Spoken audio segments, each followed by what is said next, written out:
My name is WillB21. I'm from Gilman Church of Christ in the South Haven, Mississippi. Who here has ever been to a hospital? I know I have. Usually there's only two reasons you would ever go to a hospital: to be healed and to heal someone else. Think of the church as a hospital in this analogy. When there's an imbalance of doctors to patients, problems arise. In Amos' time, this imbalance was disgusting in the eyes of the Lord, and he rebuked them for it. In Amos 5:21-23, it says, I despise your feast days. I do not savor your sacred assemblies. Though you offer me burnt offerings and your grain offerings, I will not accept them, nor will I regard your fat and peace offerings. Take away from me the noise of your song, for I will not hear the melody of your string instruments. Israel was full of patients with no doctors. The worst part is, they were keeping themselves from being healed. The reason for this is that they were not worshiping the way they should. They were just going through the motions. Think of it like this. The religious leaders were kind of like the leaders of the temple at this time. So they were like the surgeons. Say they went to the operating room, and there's someone right there. They go in there with their tools, their little scalpel. They go in there with all their surgery items. But then all they do is look at them and say, successful. Good job, boys. Let's go get our coffee, get our paycheck, and we're out. They were just going through the motions. They weren't doing anything. They were oppressing their fellow man in the marketplace, cheating the poor out of their money because what they had was just never enough. But then they go to the temple, give sacrifices without actually repenting. They were so caught up in the ritual side of worship that they forgot about the spiritual side. What they were really doing was just trying to bribe God into forgiveness. They weren't really doing their job as doctors. What they were doing was, taking a bit of money out of their back pocket and giving it to the big CEO, which is God. And God was like, whoa. You're not doing your job. You're not bringing in money for the company. You're not doing what I told you to do.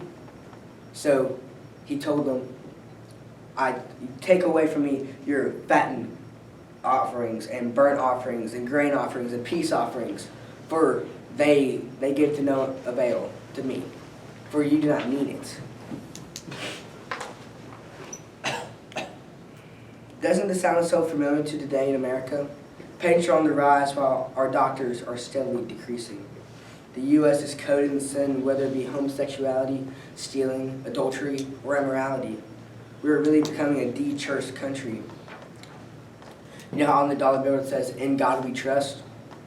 I hate to say it, but by the day that's becoming less and less true of America. So our job as doctors is to heal and prepare others to become doctors.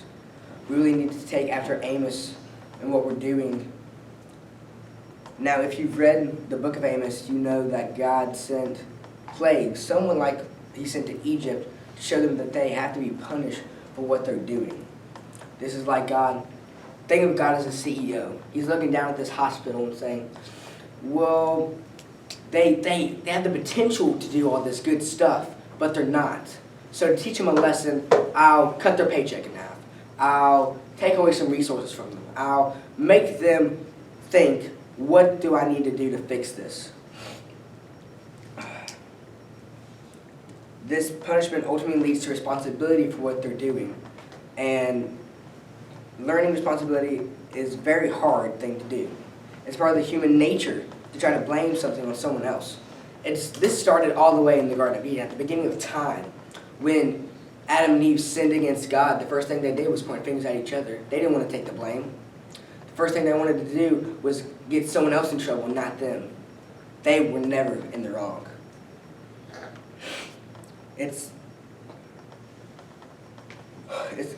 Think of learning responsibility as going into surgery.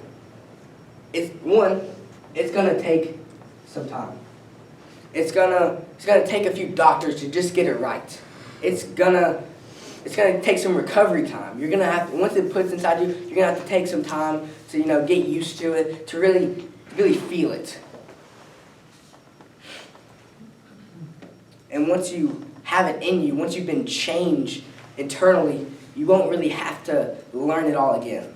You might have to get some tweaks every now and then, but never to the extent of going back into surgery for that long period of time with those many doctors.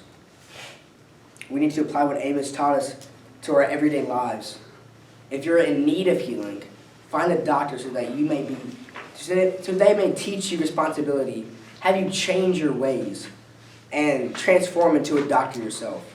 But if you don't need healing, as you try to find a patient, talk to them. Let them learn how to take on responsibility, change their ways for the better, and help them keep this hospital alive, loving God with all we have. And the last thing we want is to become Israel in that time of Amos.